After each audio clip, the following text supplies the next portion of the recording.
میرے بھائیوں صحیح مسلم میں اوپر تلے مسلسل کنزیکٹیو 4 احادیث ہیں، 4 طرق انٹرنیشنل نمبر کے مطابق 2746 سے لے کر 2749 تک، اور فواد عبد الباقی کی جو ترقیم ہے اس کے مطابق 1162 ہے یہ، اور مشکات المصابیح میں بھی یہ حدیث موجود ہے جسے میں نے انسائکلوپیڈیا آف حدیث ڈکلیئر کیا ہے، اس میں انٹرنیشنل نمبرنگ ہے 2044۔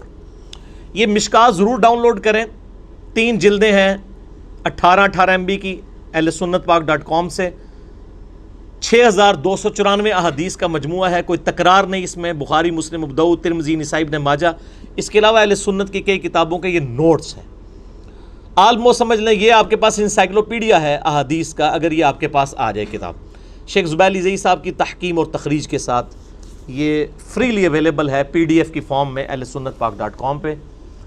اس میں بھی یہ حدیث موجود ہے صحیح مسلم کے ریفرنس سے، اس میں نمبر ہے 2044 کہ آپ صلی اللہ علیہ وآلہ وسلم نے فرمایا، مجھے یوم عرفہ کے روزے سے متعلق اللہ تعالیٰ سے امید ہے کہ وہ سابقہ اور آئندہ کے 1 سال کے گناہوں کو مٹا دے گا، یعنی 2 سال کے گناہوں کا کفارہ ہے، ایک گزرے ہوئے اور ایک آنے والے، 2 سال کے گناہوں کا کفارہ بن جائے گا یوم عرفہ کا روزہ۔ اور ظاہر ہے کہ نیکیاں گناہوں کا کفارہ بنتی ہیں، اس میں کوئی شک نہیں ہے، اس کو سپورٹیو قرآن حکیم کی وہ مشہور ترین آیت ہے سورہ ہود کی آیت نمبر 114، اعوذ باللہ من الشیطان الرجیم، بسم اللہ الرحمن الرحیم، وَأَقِمِ الصَّلَاةَ طَرْفَيِ النَّهَارِ وَزُلُفًا مِّنَ اللَّيْلِ، اور نماز کو قائم رکھو دن کے دونوں سروں میں اور رات کے اوقات میں بھی، ان الحسنات یذہبن السیئات، بے شک نیکیاں گناہوں کو مٹا دیتی ہیں، ذالک ذکریٰ للذاکرین، اس میں ہے نصیحت حاصل کرنے والوں کے لیے۔ لیکن یہ یاد رکھیے گا کہ نیکیوں سے صرف صغیرہ چھوٹے گناہ معاف ہوتے ہیں، اور ہماری بدقسمتی ہے کہ اکثر گناہ بڑے ہی ہیں، جھوٹ، چغلی، گالی، زنا، شراب نوشی، ماں باپ کی نافرمانی، قتل۔ آلموسٹ آپ مشکات ہی میں پہلی جلد میں آپ کو گناہ کبیرہ کے بیان میں تقریباً 20-22 کے قریب کبیرہ گناہوں کا بیان مل جائے گا۔ مسئلہ نمبر 18 میرا ریکارڈڈ موجود ہے، اس حوالے سے آپ دیکھ سکتے ہیں۔ تو یہ کبیرہ گناہ جو ہے نا جی، وہ صرف توبہ سے، اور ایسی توبہ جس کے بعد آپ اصلاح کر لیں، اس سے معاف ہوتے ہیں۔ زبانی کلامی آپ جتنی مرضی نیکیاں کر لیں، جتنی مرضی نمازیں پڑھ لیں، جتنے مرضی آپ تسبیحات کر لیں، کبیرہ گناہ کبھی معاف نہیں ہوں گے جب تک سچی توبہ کر کے آئندہ اپنے آپ کی اصلاح نہ کر لی جائے۔ اور اس کی سپورٹ میں حدیث ہے صحیح مسلم میں انٹرنیشنل نمبر کے مطابق 550 سے 552 تک 3 طرق ہیں، مشکات میں بھی موجود ہے 564 نمبر، کہ آپ صلی اللہ علیہ وآلہ وسلم نے فرمایا، اگر بڑے بڑے گناہوں سے بچا جائے تو ایک نماز سے دوسری نماز درمیان کے گناہوں کا کفارہ بن جاتی ہے، ایک جمعے سے دوسرا جمعہ درمیان کے گناہوں کا کفارہ بن جاتے ہیں، اور ایک رمضان سے دوسرا رمضان درمیان کے گناہوں کا کفارہ بن جاتے ہیں، اگر بڑے بڑے گناہوں سے بچا جائے۔ اب یہ نہیں کوئی ایک جمعہ پڑھے پھر اگلا پڑھ لے، بیچ کی ساری نمازیں معاف، نہیں، نماز چھوڑنا خود گناہ کبیرہ ہے، حتیٰ کہ صحیح مسلم میں حدیث ہے انٹرنیشنل نمبر کے مطابق 246 کہ بندے کے کفر اور اسلام کے درمیان فرق کی نماز ہے۔ تو نماز چھوڑنے سے بڑا کون سا کبیرہ گناہ ہو سکتا ہے؟ تو جس نے نماز چھوڑ دی اس نے کبیرہ گناہ کر لیا، اب ایک جمعے سے دوسرا جمعہ درمیان کے گناہوں کا کفارہ نہیں بنے گا، نہ ایک رمضان سے دوسرا رمضان، پوائنٹ ٹو بی نوٹڈ۔ تو نیکیاں صرف چھوٹے گناہوں کے معاف ہونے کا سبب بنتی ہیں، اور وہ نمازوں سے بھی معاف ہو جاتے ہیں۔ باقی فکر آخرت کے حوالے سے میں اپنے 2 لیکچرز آپ کو ریکمینڈ کروں گا۔ مسئلہ نمبر 146 ہے موت سے پہلے توبہ کی ضرورت اور قیامت کے دن کا ہولناک منظر، اور دوسرا ہے مسئلہ نمبر 196، یہ 146 وہ 196، کاش میں دنیا میں واپس جا سکتا، یہ اس لیکچر کا عنوان ہے۔ یہ آپ سن لیں انشاءاللہ تعالی، امید ہے فکر آخرت کے حوالے سے بینیفیشری ہوں گے۔ یہ میرے بھائیوں، یہ بتانے کا مقصد یہ تھا کہ یوم عرفہ جو 2 سال کے گناہوں کا کفارہ بنتا ہے اس کا روزہ، تو اس سے مراد چھوٹے گناہ ہیں، بڑے گناہ نہیں اس سے معاف ہوں گے. ٹھیک ہو گیا. اب رہا مسئلہ 9 ذی الحجہ یا یوم عرفہ، یہ سعودیہ کے مطابق روزہ رکھا جائے گا یا دوسرے ملکوں کے مطابق؟ اس کو ٹیکنیکلی سمجھیں آپ. میں نے 3 چھوٹے چھوٹے پوائنٹس لکھے ہیں. علمی پوائنٹ نمبر 1، صحیح بخاری اور مسلم کی متفق علیہ حدیث ہے. بخاری میں 1988، مسلم میں 2632 اور انسائکلوپیڈیا آف حدیث میں 2042. یہ بھی مشکات میں موجود ہے کہ آپ صلی اللہ علیہ وآلہ وسلم جب حج کے لیے تشریف لے گئے تو یوم عرفہ کے روزے میں صحابہ اکرام میں اختلاف ہوا، تو کہ بھئی آپ صلی اللہ علیہ وآلہ وسلم نے یوم عرفہ کا روزہ خود رکھا ہوا ہے کہ نہیں، کیونکہ آپ تو حج کر رہے تھے. تو آپ صلی اللہ علیہ وآلہ وسلم کو ایک دودھ کا پیالہ پیش کیا گیا، آپ نے وہ اعلانیہ نوش فرما لیا، جس سے سب کو یہ پتا چل گیا کہ آپ صلی اللہ علیہ وآلہ وسلم نے یوم عرفہ کے دن روزہ نہیں رکھا ہوا تھا. لہٰذا بخاری اور مسلم کی اس حدیث سے یہ ٹروتھ ریویل ہوا کہ یوم عرفہ کا روزہ ہے ہی ان لوگوں کے لیے ہے جو حج نہیں کر رہے، جو ہم جیسے غریب لوگ دور بیٹھے ہوئے ہیں، یہ ہے ہی ان کے لیے. ان سے تو آپ فیسلٹی نہ چھینیں. حاجیوں کے اوپر تو روزہ ہی نہیں ہے، کیونکہ خلاف سنت ہو جائے گا. آپ صلی اللہ علیہ وآلہ وسلم نے یوم عرفہ کا روزہ حج کے دوران نہیں رکھا. علمی پوائنٹ نمبر 2، چونکہ یہ غیر حاجیوں کے لیے ہے، اور غیر حاجی سے مراد صرف سعودیہ کے رہنے والے لوگ تو نہیں ہیں، پوری دنیا کے مسلمان ہیں. دنیا کے 7 بر اعظموں میں رہنے والے کم و بیش 1.5 ارب کے قریب 1.5 بلین مسلمز کے لیے یہ فیسلٹی ہے کہ وہ یوم عرفہ کا روزہ رکھ کر 2 سال کے صغیرہ گناہوں کا کفارہ بنوا سکتے ہیں. تو یہ فیسلٹی ان سے نہ چھینی جائے. جسٹ لائک شب قدر، جو بخاری مسلم میں حدیث ہے کہ شب قدر کو رمضان کی آخری عشرے کی تاک راتوں میں تلاش کرو، اس میں تو کبھی کسی نے نہیں سوال کیا کہ جی چونکہ قرآن پاک تو سعودیہ میں نازل ہوا تھا تو سعودیہ کی تاک راتیں دیکھنی چاہیے. یہ کسی کو گمان بھی نہیں ہوا. سب لوگ یہی کہتے ہیں جی اپنے اپنے ملک میں تاک راتیں دیکھیں. آپ کے لیے وہ شب قدر بنے گی، ان کے لیے وہ بنے گی. تو یوم عرفہ 9 ذی الحجہ، اگرچہ یوم عرفہ کا دن تو اسپیسیفکلی میدان عرفات کے لیے ہے، لیکن وہ 9 ذی الحجہ کا دن باقی پوری امت کے لیے تو ان کے چاند کے مطابق ہی ہوگا. مون سائٹنگ کے اوپر میرا ایک علیحدہ سے کلپ بھی آپ وہ دیکھ لیں. میں آج اس طرف نہیں جا رہا. مون سائٹنگ انجینئر محمد علی مرزا لکھیں تو وہ کلپ کھل جائے گا آپ کو انشاءاللہ. اس حوالے سے اور چیزیں بھی کلیئر ہو جائیں گی.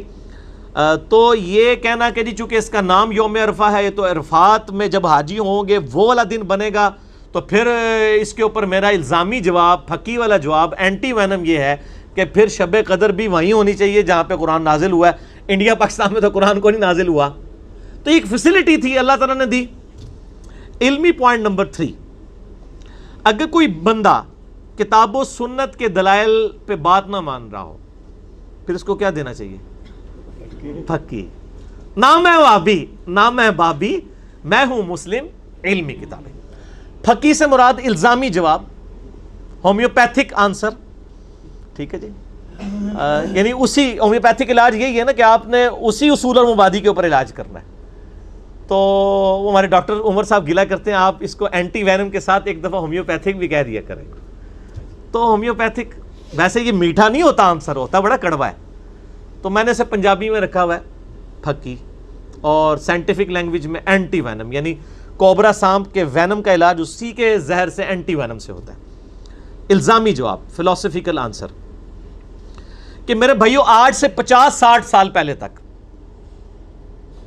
آج کیا ہے 19 اگست 2018، آج سے 50-60 سال پہلے تک کیا ہمیں یہ بات معلوم ہوتی تھی کہ یوم عرفہ کس دن اور کس تاریخ کو آئے گا سعودیہ میں؟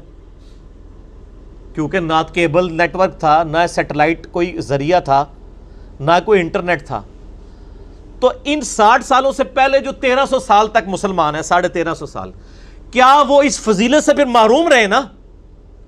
اور یہ 50-60 سال کی نئی جنریشن، نئی پود، یہ اس کے لیے حدیث تھی. تو نبی صلی اللہ علیہ وآلہ وسلم ارشاد فرما کے جاتے کہ جو یوم عرفہ کی میں فضیلت بتا رہا ہوں نا، صرف یہ مکے کے لوگوں کے لیے ہے یا پھر 1400 سال کے بعد جب سیٹلائٹ کا معاملہ ہوگا اس وقت جو مسلمان آئیں گے ان کے لیے وچ 1400 سال دے جتنے مسلمان ہیں انہوں نے روزہ رکھنے کی ضرورت ہی کوئی نہیں.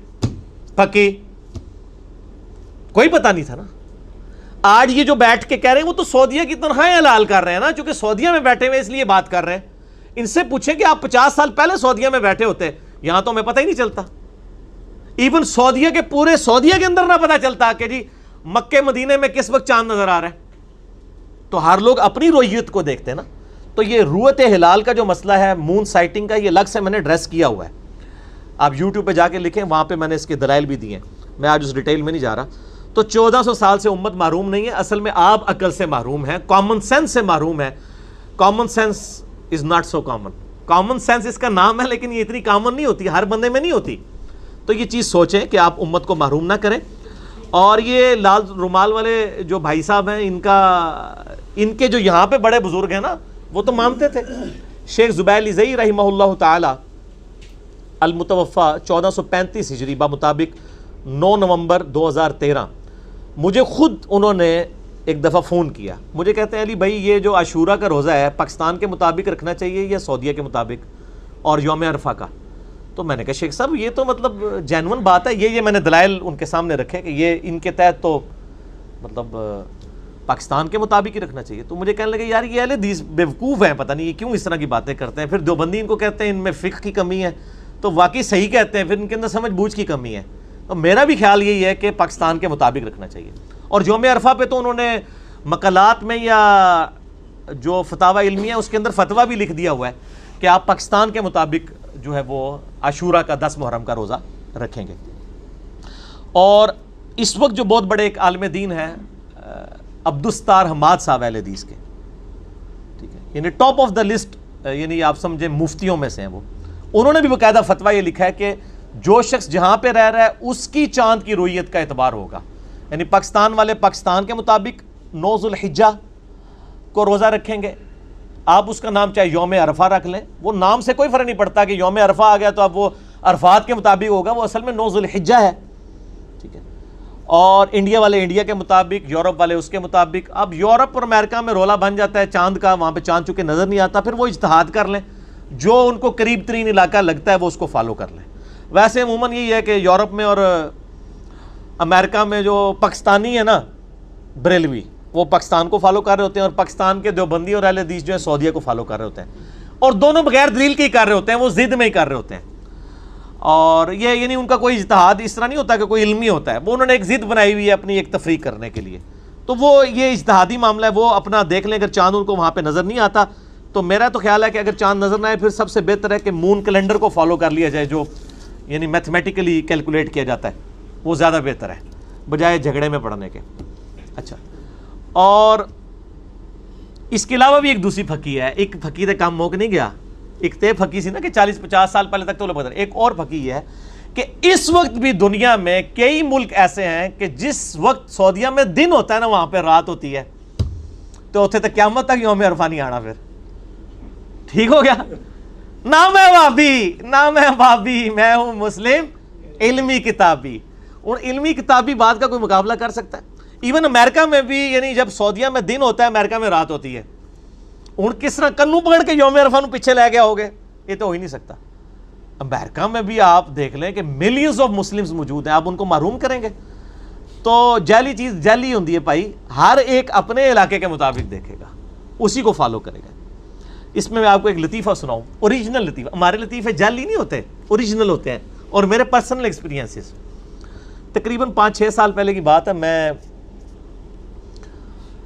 اسلام آباد میں ایک مسجد ہے G10 کے اندر, توحید مسجد, اہل حدیث کی ہے. وہاں پہ ایک اہل حدیث اسکالر ہیں خلیل الرحمان چشتی صاحب, بہت علمی شخصیت ماشاءاللہ, جماعت اسلامی سے تعلق ہے ان کا.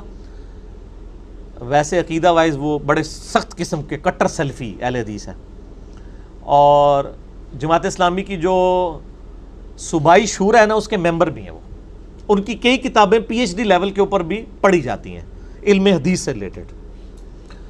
شیخ زبیر صاحب بھی ان سے بڑی محبت کرتے تھے, اور وہ شیخ زبیر صاحب کو بڑا یعنی بزرگ مانتے ہیں حدیث کی فیلڈ میں.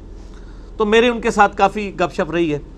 قرآن کے حوالے سے بھی انہوں نے قرآن کا نظم جلی اتنی موٹی کتاب لکھی ہے. ڈاکٹر اسرار صاحب کا بیان القرآن نا پورا آپ سمجھ لیں تصویروں کی شکل میں نا انہوں نے ریٹن فارم میں لے ہیں, جس پہ ڈاکٹر اسرار صاحب نے خود تقریر لگائی ہے اور اس کی تعریف کی ہے. بڑی پیاری شخصیت ہے, دنیاوی طور پہ پڑھے لکھے لوگ یعنی آدمی ہیں, بیالوجی کی فیلڈ میں انہوں نے ایم ایس کی ہوئی ہے, امریکہ سے پڑھے ہوئے ہیں اور وہاں پہ پڑھاتے رہے ہیں. اور وہاں پہ پہلے انہوں نے تبلیغی جماعت میں بیٹھنے شروع ہوئے تو انہوں نے ان کو کہا یار مودودی ہے ایک گمراہ پاکستان میں نا, اس کو نہیں پڑھنا. کہتے ہیں میں مودودی کو جانتے ہی نہیں تھا, تو میں نے اپنے دوست کو اس زمانے میں کتنے $1000 بھجوائے کہ مودودی صاحب کی ساری کتابیں مجھے بھجواؤ. تو کہتے ہیں میں نے ساری پڑھی تو مجھے پھر دین کی سمجھ آئی, پھر میں دین کی طرف لگ گیا. پھر سعودیہ گئے, وہاں پہ عربی جا کے سیکھی اور عربی ایسی سیکھی ہے کہ اب عربیوں کو عربی پڑھاتے ہیں. وہ وہاں پہ بھی پڑھاتے رہے, یہاں پہ بھی آگے ماشاءاللہ اللہ نے ان کو بہت ملکہ دی ہے اس حوالے سے, پڑھے لکھے لوگوں تک ان کی دعوت پہنچی ہے. خلیل الرحمان چشتی, نام چشتی ہے, نام نہیں انہوں نے چینج کیا, نام وہی رکھا ہوا ہے. تو خلافت و ملوکیت کے حوالے سے بھی ان کو ساری چیزیں کلیئر ہیں ماشاءاللہ, حسینی منہج کے ہیں ماشاءاللہ تعالیٰ.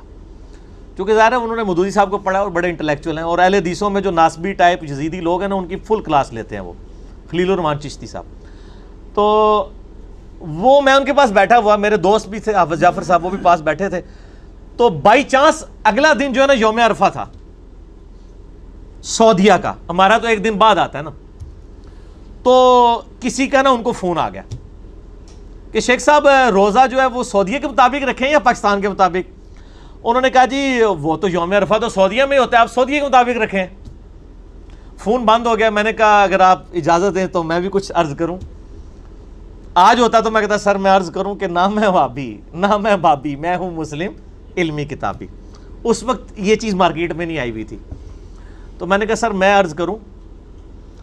میں نے ان کو یہ دونوں دلائل رکھے کہ آج سے 50-60 سال پہلے کیسے پتہ چلتا ہوگا انڈیا والوں کو کہ اور پاکستان والوں کو اور بنگلہ دیش افغانستان والوں کو کہ سعودیہ میں یوم عرفہ کب ہے. کہتے ہیں یار یہ تو میں نے سوچا نہیں کبھی. اور دوسرا میں نے کہا جی دنیا میں کئی ملک ہیں, آپ تو اتنے ملک پھیرے ہوئے ہیں جہاں پہ تو مطلب سعودیہ میں دن ہوتا ہے وہاں پہ رات ہوتی ہے. تو نا وہ ڈھیلے پڑ گئے نا. کہتے ہیں ہاں یار آپ کی بات بھی ٹھیک ہے, بال دیکھ لیتے ہیں اس میں جس طرح کر لیں. تھوڑی دیر بعد ایک فون اور آ گیا ان کو, اس نے بھی وہی مسئلہ دوبارہ پوچھا. تو ان شیخ صاحب ٹلے ہوئے گئے, کہتے ہیں دیکھ لیں اجتہادی مسئلہ ہے جس طرح بھی کر لیں آپ. پہلے 5 منٹ پہلے وہ کہہ رہے تھے جناب نہیں سعودیہ والا. اسی لیے میں کہتا ہوں کہ آئی لو اہل حدیث ابو آل اسکول آف تھاٹس. میں اہل حدیث کو باقی تمام مکاتب فکر سے زیادہ محبوب رکھتا ہوں کہ جب ان کے سامنے دلائل رکھے جاتے ہیں فوراً رجوع کر لیتے ہیں. اب یعنی ان کے لیے پاس کچھ لوگ بھی بیٹھے تھے, انہوں نے اسی نشست میں دوسرے فون کے اوپر رجوع کر لیا. تو اتنا جگرا باقی لوگوں میں بھی ہونا چاہیے. میرے بھائیو ذوالحجہ کے حوالے سے چند ایک ضروری باتیں میں ضمناً عرض کر دوں کہ صحیح مسلم میں اوپر تلے 3 حدیثیں ہیں انٹرنیشنل نمبر کے مطابق 5117 سے 512 تک, اور مشکات میں بھی موجود ہے 1459. اور فواد عبد الباقی والی جو مسلم کی ترکیم ہے نا اس میں 1977 ہے. یہ فواد عبد الباقی نے بڑا مسئلہ خراب کیا ہے, مکتبۃ الشاملہ میں بھی چل رہا ہے. وہ جب ایک طرح کے مختلف احادیث کے طرق آتے ہیں نا تو وہ سب کو ایک نمبر دے کے بٹوں کی نمبرنگ چلاتے ہیں. اب یہ دیکھ لیں آپ 7 طرق ہیں 5117 سے 5123 تک کانٹینیوس نمبرنگ میں, لیکن فواد عبد الباقی نے ان 7 کے 7 کو ایک ہی نمبر دیا 1977. اسی لیے اس صحیح مسلم میں ٹوٹل احادیث ہیں 3033 3033. اور جبکہ کانٹینیوس نمبرنگ والی جو دارالاسلام نے تو خیر دونوں چھاپ دی ہیں, جس کا پی ڈی ایف اور اسلام 360 میں کانٹینیوس نمبرنگ ہے 1 سے 7563 تک. وہ ٹوٹل احادیث اس میں 7563 ہیں, جس میں ریپیٹیشن کے نمبرنگ کو ایک کر دیا, اس میں 3033 ہیں. یہ میں نے آپ کو ضمن بتا دیا. اسلام 360 میں بھی آپ کو کانٹینیوس نمبرنگ ہی ملے گی اور پی ڈی ایف بھی اسی پہ ہے 6 جلدوں والا. تو یہ جو حدیث ہے صحیح مسلم کی کہ آپ صلی اللہ علیہ وآلہ وسلم نے فرمایا, جو اس کا میں نے حوالہ دیا, کہ جب ذوالحجہ کا پہلا عشرہ شروع ہو اور تم میں سے کوئی شخص اس کو پائے, ذوالحجہ کا چاند دیکھے اور وہ قربانی کا ارادہ رکھتا ہو, تو وہ قربانی ہونے تک اپنے بالوں اور ناخنوں کو نہ کٹوائے. نہ اپنی کھال سے کوئی چیز اتارے, کوئی بال ریموو نہیں کر رہے, نہ کوئی داڑھی والا معاملہ، نہ مونچھوں والا معاملہ، اس لیے آپ دیکھ رہے ہیں میری مونچھیں بھی بڑی ہوئی ہیں، ٹھیک ہے، نہ ناخنوں والا معاملہ کرنا ہے، نہ زیر ناف بال کا، نہ بغلوں کے بال کا. یہ 10 دن کے لیے جو قربانی کا ارادہ رکھتا ہے جب تک قربانی نہ کر لے. سیدہ ام سلمہ ام المؤمنین رضی اللہ تعالی عنہا وسلام اللہ علیہا نے یہ روایت کی ہے. اسی کانٹیکسٹ میں ایک اور حدیث ہے جو تحفتاً آپ لے جائیں. سنن نبی داؤد میں 2789، سنن نسائی میں 4370 اور مشکات میں بھی ہے 1479. بھائی یہ مشکات کو پکڑ لیں. مسئلہ میرا ہے 111B مشکات کے مکمل تعارف پہ. میں نے بخاری مسلم کے تعارف پہ لیکچر نہیں دیا کیونکہ وہ سب کچھ اس میں کور ہے مشکات میں. اس میں نمبر ہے 1479. اور یہ حدیث امام حاکم نے بھی صحیح کہا، امام ذہبی نے بھی موافقت کی، امام ابن حبان نے بھی صحیح کہا، شیخ زبیلی زئی صاحب نے بھی صحیح کہا اس حدیث کو کہ آپ صلی اللہ علیہ وآلہ وسلم نے فرمایا مجھے حکم دیا گیا ہے کہ قربانی کے اس دن کو امت کے لیے عید قرار دے دوں. ایک صحابی نے عرض کیا یا رسول اللہ صلی اللہ علیہ وآلہ وسلم میرے پاس ایک دودھ دینے والی بکری ہے اور وہ بھی مجھے کسی نے گفٹ کی ہے، میں غریب ہوں خود، بس اس کا میں دودھ یہ نہیں استعمال کرتا ہوں، تو کیا میں اسے اللہ کی راہ میں قربان کر دوں؟ اللہ اکبر. آپ جذبہ دیکھیں. ساڈے ورگا ہوتا نا تو پہلے ہی کنکلوڈ کر لینا میں تو غریب ہوں، ضرورت ہی کوئی نہیں. ہائے ہائے ہائے، یہی میرے بھائی پھر صحابی تو صحابی ہے نا. تو آپ صلی اللہ علیہ وآلہ وسلم نے فرمایا کہ تم اسے ذبح مت کرو، اسے ذبح مت کرو. تم عید کے دن اپنے بال، ناخن اور مونچھیں کاٹ لینا اور زیر ناف بال مونڈ لینا، اللہ کے ہاں تمہاری مکمل قربانی لکھی جائے گی. سبحان اللہ. یہ ہے اللہ تعالیٰ کی رحمت. اس میں امپلائیڈ ہے پھر کہ جس نے قربانی نہیں بھی کرنی نا وہ بھی ان 10 دنوں کے اندر یہ بال صاف نہ کرے، ناخن نہ کٹوائے. اگر کٹوا بھی لیتا ہے تب بھی اس میں چونکہ الفاظ اس طرح کی قید کوئی نہیں، میں اجتہاد کر رہا ہوں، تب بھی عید والے دن وہ یہ بال غیر ضروری صاف کرے اور ناخن کاٹ لے، اللہ تعالیٰ اس کو ایک قربانی کا ثواب انشاءاللہ تعالیٰ عطا کر دے گا. لیکن یہ یاد رکھیں یہ ساری چیزیں سنت ہے. قربانی والے بندے کے لیے بھی یہ سنت ہے. اگر اس نے غلطی سے بال کاٹ لیے یا جان بوجھ کے بھی کاٹ لیے تو وہ حرام کا مرتکب نہیں ہوگا، نہ دم واجب ہوگا. مجھے تو لوگ ای میلز پہ یہ بھی پوچھ رہے ہوتے ہیں کہ دم تو نہیں واجب ہو جائے گا، ایک قربانی دینے میں سے ایک اور قربانی دینی پہ جائے. وہ دم والا معاملہ جو ہے وہ احرام کی حالت میں حاجیوں کے لیے ہوتا ہے. یہ ان کی حاجیوں کی صرف نقل اتاری گئی ہے، ان کے ساتھ مشابہت پیدا کی گئی ہے، اس وجہ سے ایک ثواب والا کام ہے. اگر کوئی نہیں کرتا گنہگار نہیں ہوگا.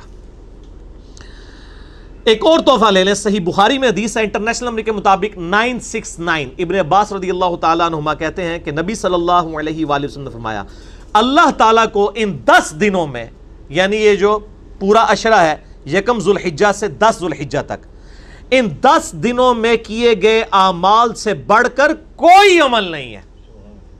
ایک صحابی نے عرض کیا یا رسول اللہ صلی اللہ علیہ وآلہ وسلم کیا اس میں نیکیاں کرنا جہاد سے بھی افضل ہے؟ تو آپ صلی اللہ علیہ وآلہ وسلم نے فرمایا ہاں اللہ کی راہ میں جہاد کرنے سے بھی افضل ہے، سوائے اس شخص کے کہ جو جان اور مال لے کر اللہ کے حضور جہاد کے لیے گیا اور وہ زندہ سلامت واپس نہ آیا، نہ اس کی جان واپس آئی نہ مال، سب کچھ ہی لٹ گیا. صرف وہ شخص فضیلت میں آگے سے بڑھے گا. صرف جہاد کرنے والا بھی ان 10 دنوں میں نیکیاں کرنے والے سے بڑھ نہیں سکتا. صحیح بخاری 969. اور اسی حدیث کا ایک طریق جو ہے مسند احمد میں ہے انٹرنیشنل نمبر کے مطابق 6154، مصنف ابن ابی شیبہ میں 13919، انٹرنیشنل نمبر کے مطابق ابن عمر سے. اس میں بھی یہ الفاظ ہیں، اس میں آگے الفاظ ہیں کہ ان دنوں میں اللہ تعالیٰ کی کثرت کے ساتھ تکبیر، تحلیل اور تحمید بیان کرو.